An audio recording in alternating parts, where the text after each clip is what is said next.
کائنات. بگو میشنوم. ببین من نمیدونم تو مشکل دقیقاً با من چیه. من واقعا نمیدونم چی کار کردم که داری اینطوری مجازاتم میکنی.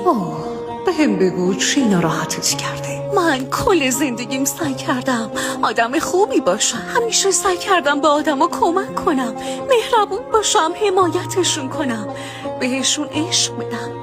من هیچ وقت براشون آدم بدی نبودم. من میدونم که تو آدم بدی نیستی. پس چرا همش آدمای بدو تو مسیرم قرار میدی؟ چرا همش آدمایی رو میفرستی که بهم آسیب بزنن؟ گوش کن، من هیچ کس رو بی دلیل وارد زندگیت نمی کنم. هر کسی که وارد زندگیت میشه یه رسالتی داره و قراره یه درسی رو بهت یاد بده.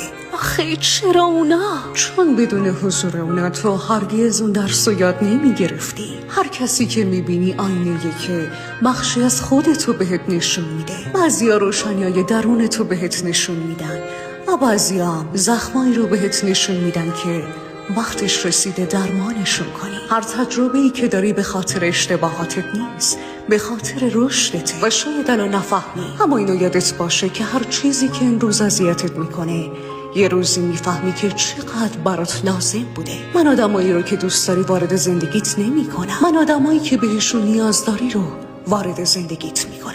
اینو بدون که هر چیزی که داری تجربه میکنی، هر چقدرم که دردناک باشه، بخشی از شفای توه.